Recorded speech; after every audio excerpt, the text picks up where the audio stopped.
Well, this is the video podcast for Multifaith Matters, and I am privileged today to have as a guest and conversation partner Dr. Alan Streett, and he is Senior Research Professor of Biblical Theology at Criswell College. Dr. Streett, welcome. Thank you. It's good to be with you. Do you have any other credentials or background you want to share? Well, not too much. A Master of Divinity degree from Wesley Theological Seminary in Washington, D.C. I guess that's best known for some of the professors we had there, including L. Harold DeWolf, who was Martin Luther King's PhD supervisor at Boston University and one of his mentors. Got a PhD from the University of Wales in Lampeter, Wales, United Kingdom. And I've taught at Criswell College for about 30 years and planted and pastored churches as well. Very well. That's exciting. The reason I reached out to you, and thankfully you responded, we were able to set up this conversation, is I ran across one of your books, Subversive Meals, an analysis of the Lord's Supper under Roman domination during the first century. And I will put a link in the text that goes with this podcast so folks can click on that and hopefully pick up a copy. The reason it was of interest to me is that I'm fascinated in rethinking my own faith. I've done a lot of research in historical Jesus studies, rethinking the Apostle Paul, these kinds of things. So when I came across your book, this historical analysis and fresh consideration of the Lord's Supper was fascinating to me, both in understanding it originally, how it applies to us today, and the context in which we live and minister. And so that's kind of the background. And so I've got a few questions for you so we can kind of unpack a little bit of this for folks. The first question, Christians are used to thinking about the Jewish context of Jesus, but not the Roman context. Can you summarize why this historical and cultural context is important for fresh reflection on the Lord's Supper? Okay.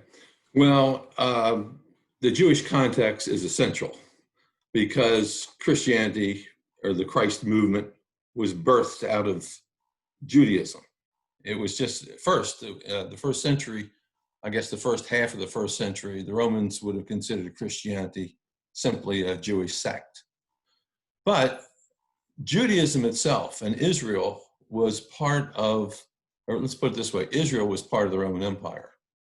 So there's a Jewish context, but there's a larger context, which is the Roman context. So Judaism was not, during the first century, did not exist in a vacuum. The society in which it existed was a Greco-Roman society with a smaller Jewish context, actually. So Palestine was simply I guess what we call the most eastern nation in the Roman Empire, right on the edge of the Parthian Empire. And so it was part of the Roman Empire. And so when Rome would take over a country, they would basically appoint leaders in that country, client kings such as Herod, and then native elites, they would retain them to run the nation. So you would have the temple priests did Roman bidding. So the Sadducees and the scribes and the priests often did Romans work for the Roman Empire. They were appointed by Roman Empire. They collected taxes for the Roman Empire. So you have to study Jewish practices within the context of the empire. That's helpful. Now, we're used to thinking about the Lord's Supper or communion in terms of bread and wine. There's slight variations in different Christian traditions, but you argue it was a meal. What function did the meal serve in the Roman Empire, and how did the early church appropriate this form and function? Okay. So the first Lord's Supper, and I would say this as far as Passover suppers were concerned, were actually patterned after Roman banquets. Now, that wasn't always the case because Rome didn't rule the world always. But when Rome took over, the meals took on a Roman expression. And so the Roman banquet was what we call a social institution. In other words, Rome used the banquet to mold people into the kind of people they wanted them to be. And so everybody, a social institution is an event or an activity that everyone is involved in. For example, in America, the public schools would be considered a social institution. The schools are intended not only to teach you reading, writing, and arithmetic, they are intended by the government to form you into good citizens. And that's why we have civics or social studies. That's why we pledge allegiance to the flag in the morning, because it's more than just getting educated, it's turning you into a good citizen. Well, that's what Rome was trying to do. And one of the means that Rome used to mold you into the kind of people they wanted you to be was the banquets. So there were certain events that went on in the banquets, that where you sat, who you ate with. In other words, you could only eat with people of your own kind. If you were a peasant, you did not eat with some elite person, you ate with other peasants. So Rome wanted you to know where you belonged in the pecking order and what your place was in society. And that's how, one of the ways they kept you there. And so the meal was a full meal. And then when the church began to have Lord's Supper, they began to follow that Roman banquet pattern as well. Only they did not stratify. They allowed everybody to eat the meal. Didn't matter who you were. If you were a peasant, you could eat with an elite or a rich Christian, but they used meals. Meals were the place where the ethics was lived out, in a sense. Now, you go into great detail in your book, and it's just fascinating, but can you just sketch some of the components? I mean, we're just so used to thinking of just the bread and wine. The idea that it was a meal is foreign to us. So what did this Roman meal look like? Yeah. Well, first of all, it was a full meal. Now, when we think of a meal today, we think of eating a supper.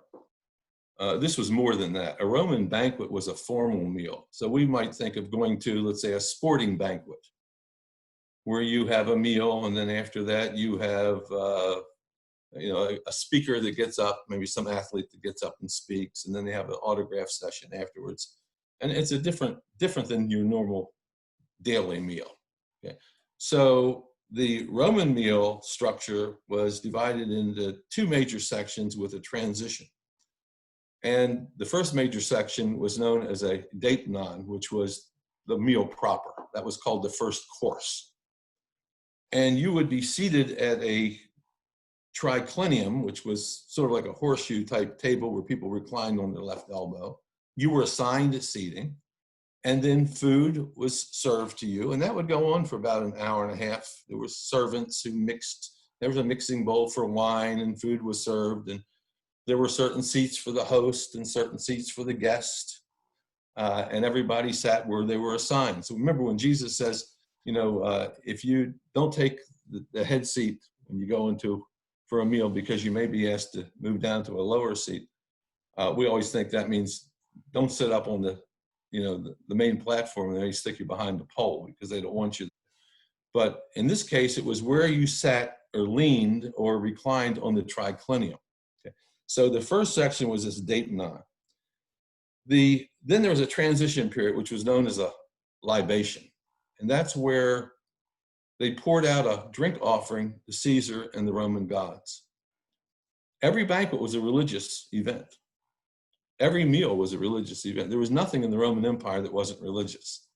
There was no separation of church and state, or politics in the church. So you would pour out a libation to Caesar. And then at that point, that led into this third section of the evening, which was known as the symposium. And that's where they had entertainment. It was called the second tables. It was a drinking course. Today we'd say, it's where people might go out and get brandy and cigars or something, go into a library room or something like that. But it was a section where there would be flute players and poems and speakers and discussion. And it was just an after dinner and dessert type portion of this evening, which lasted about 3 hours.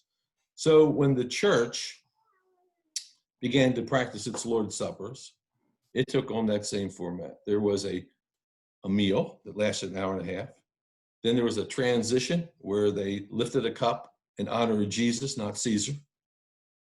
And then they went to the symposium portion, which usually lasts an hour and a half or 2 hours.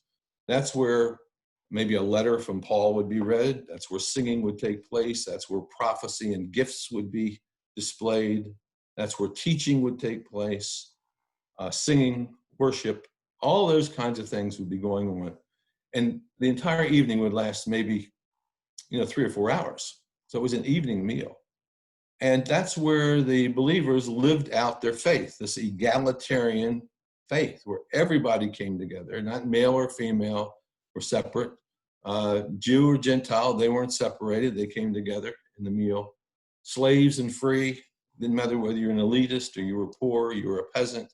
You could eat equal at that table and participate. That's why we have some slaves probably that were elders in the church. And so this was a full meal. That's not something that I came up with.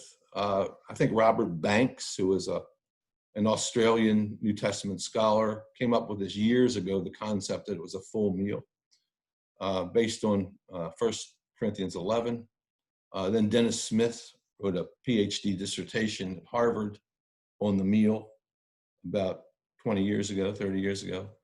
And Hal Talzig, who is a professor at Union Theological Seminary in New York, has also written about the meal being, the Lord's Supper being a full meal. So that's pretty much established that it was a full meal. It wasn't a thimble of grape juice or a little cracker. It was a meal. They would have not understood what we are doing in churches today. And that you lived out your ethics there. So in other words, if you were a Christian in the first century, you couldn't live your Christianity out there in the world in the sense that, you worked for people. They told you what to do. You said, yes, sir. You worked from morning to night till it got dark. You went home. There was not like, you could go door to door witnessing. It wasn't that kind of stuff. You worked 7 days a week. And then Sunday evening, they would have a full meal. And that's where they lived it out. That's when they could live like kingdom citizens, with loving each other and taking care of each other and praying for each other and healing each other. Couldn't do that out in public in the Roman Empire then. So it was at the meal where this was lived out. So just as Rome was forming citizens and people into its image, using this social institution known as a meal, telling you where to sit, trying to dominate you, telling you what to eat. So the meal was a place where Christians lived out the kingdom ethics, in a sense. So this is what you can see when you think about like going to ball games. When we go to the ball game, what do?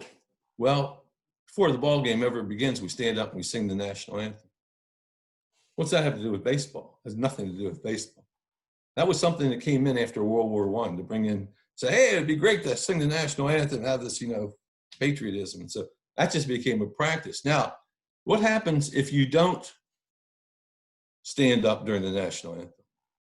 What happens if you're like a player on the football field and you take a knee? That caused a lot of problems. So Rome had a way to make sure you didn't do those rebellious things.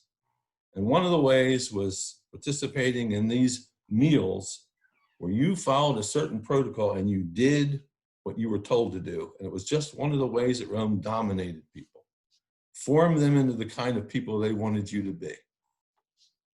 Well, you mentioned some of the subversive aspects of the Christian meal. I'd like to pick up on that. One of the more significant aspects of these meals was its subversive anti-imperial aspect, which I found fascinating. What was that about, and how does this connect to other anti-imperial aspects of Jesus in the early church in this context? Well, if you're eating a meal and lifting a cup to honor Jesus as Lord, you're doing something subversive, because in all Roman meals, you are declaring Caesar as Lord. And he claims to be ultimate Lord, and you're claiming Jesus as ultimate Lord. So that's definitely anti-imperial. If you did that out in public, you would have been arrested. You would have been persecuted. So where could they do it? Well, they could live that ethic out at the meal table. So they would proclaim Jesus as Lord. Now just think about this. They are proclaiming a man that the Roman government executed as an enemy of the state. They are saying, we pledge our allegiance to a man that Rome declared an enemy of the state and executed. Now just think about this. What would it be like if you started the Benedict Arnold Society, a traitor, and you said, we're pledging our allegiance to the policies and the ideals of Benedict Arnold? Or put it this way, if you were a Chinese today and you said, we're honoring at every meal Shanghai Czech, they would say that's ridiculous. He was against communism. Chiang Kai-shek was a nationalist. Or if you were in Iran and you had a meal and you said, we are honoring the Shah of Iran at every meal. Well, the Ayatollah would have you killed. So you just don't do those things. So just imagine that happening in the first century, saying Jesus is Lord, Caesar's not. I mean, that is about as anti-imperial as you can get. And since you're allowing people to come in and sit next to each other, slaves and free, Jews and Gentiles, women and men, eating equally, that is not how Rome wants society ordered. It becomes very anti-imperial. Now, you mentioned in your book that on a simple level right there. Yeah, I mean, these weren't secret. They didn't have them walled off. I mean, these were people, passersby could see them. Is that correct? Right. That's correct. So somebody walks by the house, and I think I say this in my book, and don't have glass windows there, and they hear you singing a song honoring Jesus or raising a cup to Jesus, they're going to say, first of all, they're going to look in the window and they're going to see a meal's going on and they think, oh, just another banquet. But if they stopped and listened, they would realize something subversive is happening. Now, when we have meals today, we're not doing that, are we? No. We would take the Lord's Supper maybe with the American flag in the podium area on the platform, which would send a different message. Or if we were, let's say, in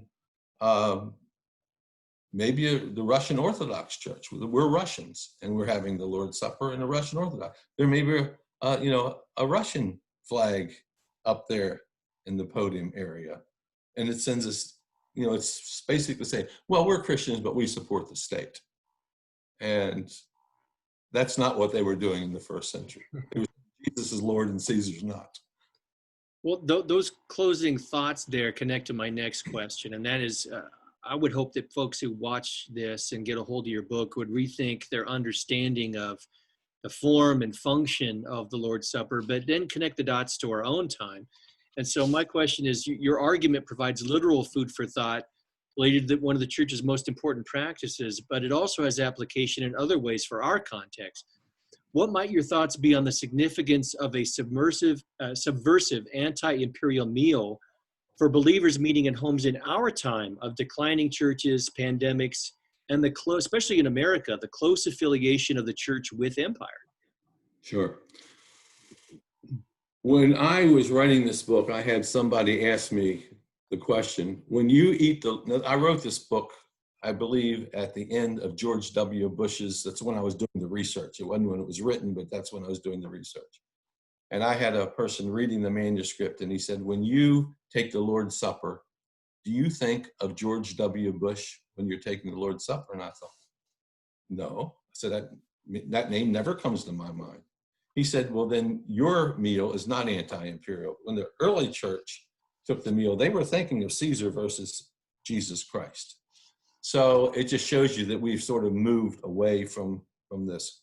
I think what's happened in evangelical Christianity especially is that we define evangelicalism according to doctrinal standards.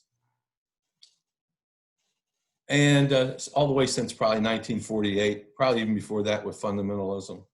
And as a result, this allows people like President Trump, or it doesn't matter, anybody, to claim to be a Christian, as long as they make certain affirmations. That's not how Christianity was defined in the first century. Christianity was defined by ethics, how you lived out your faith. And the way you lived out your faith was mainly in that meal. Most people just can't get this. Every letter that's written and every gospel that's written is being read out loud to a church audience during the symposium portion of the meal.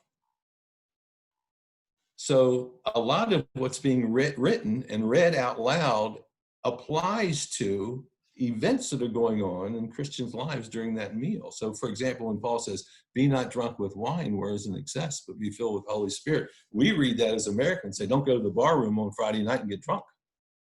But they were saying, hey, don't be like the Romans during the second tables of the banquet and drink too much and get drunk. You need to live according to kingdom standards. And the way you lived it out was during these meals. So one of the things that I would say is that when we eat the meal according to kingdom standards, we're not trying to make America great again. We're trying to make the kingdom great again. We're trying to reinvigorate the church to live according to kingdom ethics. And in COVID, the time of COVID, I could see this as a great opportunity. Most churches, especially large churches, are built on a concert model. Get together, people up front performing, a preacher, people clapping. Can't do that during COVID-19. But guess what you can do? 10 or 12 people can get together in a house and eat a meal. This is the perfect setup for COVID-19. And what they do is they live like Christians, they sing about Jesus Christ, they lift up kingdom principles, and it's sort of I think it's a unique opportunity, and it's the alternative to the way church is being done around the world, you know.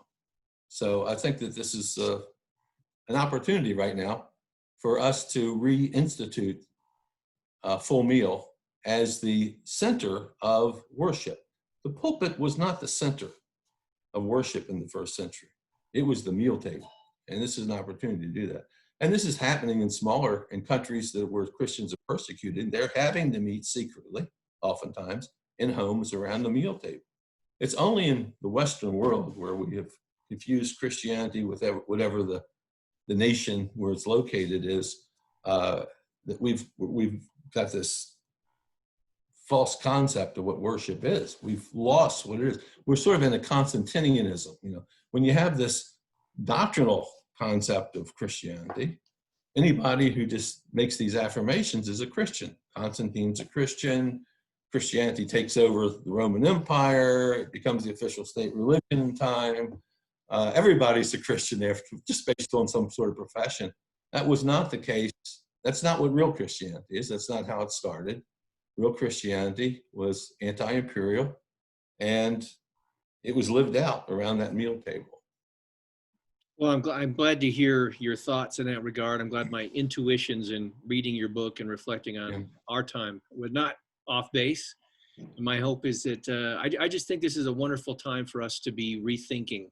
What does it mean to be church? What forms of church can we put into place? And I just think that recapturing that sense of the Lord's Supper is significant for our time.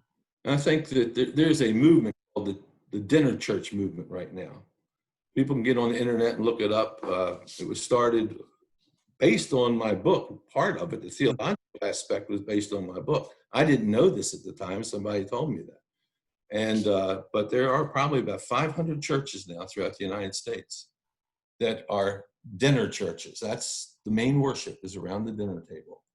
And it's a movement whose time has come. I got an email not long ago from someone in Ireland, read the book, changed the whole format of the worship, changed their sanctuary into a dining hall. And this is what they're doing now. They've removed the symbols of nationalism. They're eating a meal, proclaiming Jesus is Lord and no one else is. So hopefully we can see that catch on even more. Hopefully. I'll try and find a link to that dinner church movement and include that in the links as well. So that'd be great. Yeah. Well, Dr. Streett, I just, again, I appreciate your book. I look forward to, I'm almost done with this one. And then I think I'm going to grab, you got one on baptism as well. I do. It's a little more radical than this. Well, I look forward to taking a look at that one as well, and I Right. encourage people to seek this out. So thank you so Right. much for your time. Thank you. Good to meet you. Nice to meet you.